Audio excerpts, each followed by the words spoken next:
Hi, my name is Shalom, and I'm going to do my best to show you how I made this artist trading card using the basic supplies you see here. We're going to start off with a standard playing card that is 2.5 by 3.5 inches, but you can use card stock or cereal boxes or whatever you have. We're going to use my favorite Tombow glue stick and glue down a collage paper that I made. And we're going to trim that. And you can either round the corners off with the scissors or use a corner round punch that I have here.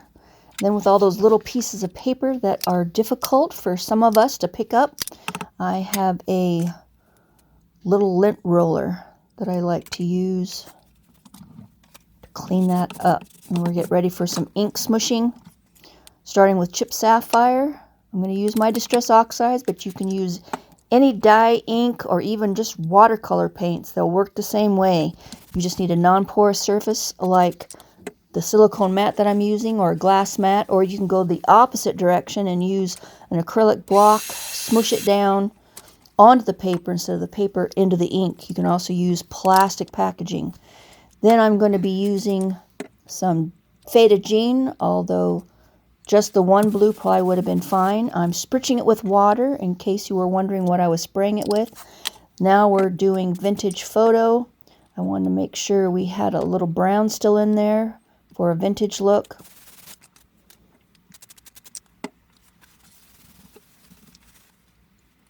And of course there's lots of drawing. Drawing between layers helps keep the colors from mixing, and it gives a more layered look. Now we've got a napkin. It's just a 2-ply napkin. I'm separating that white piece. I keep that, and I can use that later in other projects. Now I'm going to use a little paintbrush with water. It helps the napkin tear more accurately. Although you can just tear it straight or cut, but I have found the torn edges blend into your background better. I'm separating the little flower from the rest of the swirl pattern. I want to not have all the pattern on one side of the card. I want to have a little bit to the other side to help it balance a little bit more.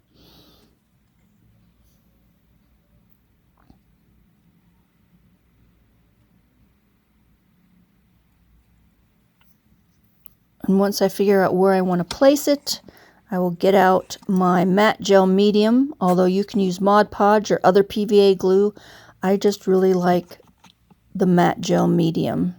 It's a good sealer, but it also dries nicely. There's no tackiness after it's dried like some glues will leave, like a plastic feeling. This just feels like paper afterwards.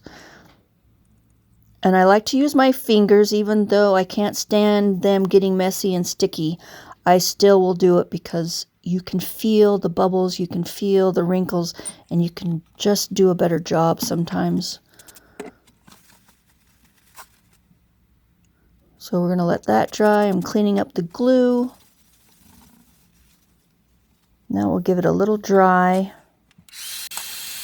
Oh, and look how pretty that napkin looks over that background. I love using napkins. Now I'm trying to decide which butterfly I want to use. I printed these on a pre-colored paper, so I don't have to worry about it bleeding or smudging. So I'm just going to use my chip sapphire, spritz a little water, and paint it on. Nothing fancy, but it'll match my card now. Doing a couple layers. Drying in between helps. It also keeps the paper from disintegrating as fast because this is just simple copy paper. Now I'm going to cut out some little labels and tickets for some background interest, like a little cluster behind my butterfly. I'm going to ink these with walnut stain. I prefer that to vintage photo. Walnut stain's almost the same color, a little darker, but less yellow. Anyway, I just like it. So we'll get those all edged, inked up, and then we'll clean up and figure out the composition of where everything's going to go.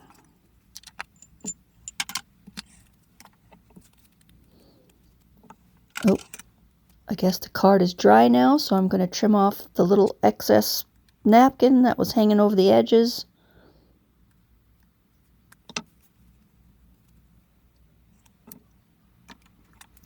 I did want to add a little bit of scripty text to the background. I'm going to use my archival ink, which is permanent ink after it dries, so it won't smudge or smear if I do decide to add any other wet mediums on top. Now that is permanent ink, and I just got some on my silicone mat, but I do have a separate little water bottle with a little bit of lemon oil in it, and lemon oil is fantastic for getting off ink and paint, and it smells good. Now I'm choosing what size of cheesecloth I want to use. I'm separating that out, and I'm going to paint it with some acrylic paint in linen color. Just takes a little bit. I'm going to spray a little water on there to help it move around better, but using acrylic paint will make it stiff, which I like, but there are times when you don't want it stiff, and in that case I'd probably use the color tea dye in my Distress Oxides. I do color it with dye inks a lot, and then it stays all floppy and soft like cheesecloth. Well, my cheesecloth is, not everybody's is that flimsy, but I use acrylic paint when I want it to stiffen up a little bit and have more vibrant color. Now I decided that my butterfly, once I decided on which one I wanted, wasn't dark enough. So I'm going to go straight in with a paintbrush, a little bit of puddled water on my mat to help it flow better as I'm painting it, even though it's just straight from the ink pad. Worked out pretty well. It got darker. And once it dries, I will cut that out. And I hate fussy cutting, and I didn't want to bore you with showing you me cutting it because I'm pretty awkward.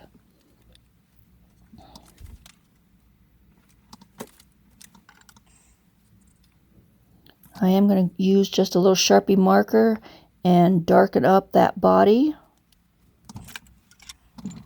It gets a little bit faded with painting over it with that many layers of ink. Now I'm going to edge it with my black soot. I wanted black. And because it's not white paper originally, there's not too much to cover up, but I just did it anyway. Now comes figuring out where I want to put everything. This time I actually figured it out pretty quick, which is unusual for me. I can take forever sometimes. There are times when I have had to walk away and come back hours later. I get so frustrated. I'm sure I'm not the only one. But in this case, I'm just getting everything laid out. I'm using Nuvo glue. I've used lots of different glues. I kind of don't really care. I use Mod Podge a lot. I've used Barely Art. I've used the Art Glitter glue. I do have a few different glues when it comes to gluing paper to paper. Thin paper, I do like my Tombow glue stick. It's permanent. I haven't had a problem with it. Liquid glue is handy because you can move things around, especially if you're using cardstock. I like the white liquid glue. With lace and chunky things like the cheesecloth and then adding thread, the white glue doesn't do as well, so I will use Fabri-Tac. I use that sparingly. There's the Fabri-Tac. And I started out wanting to use this beige thread, but once I put it down, it's like it looked just like the cheesecloth, and I want more contrast. I like contrast. It helps things pop, especially since it's going right underneath my dark blue butterfly. So I changed to the white thread, and I think the butterfly stood out better. So I'll put some of the Fabri-Tac underneath. And yeah, it's thick, so that thread was already sticking to it through the cheesecloth, which is what I wanted. It'll hold that thread and cheesecloth in place. Now we just put down the butterfly, spread out that thread a little bit. I do want it to show. Oh, Then we'll go back to my Nuvo glue to glue down the little labels. They don't say anything special. They're just there for kind of a visual interest and a little bit more contrast, something light against the dark.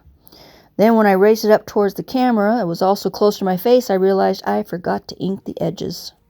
So now we're going to grab that walnut stain and be very careful not to get it on my white thread.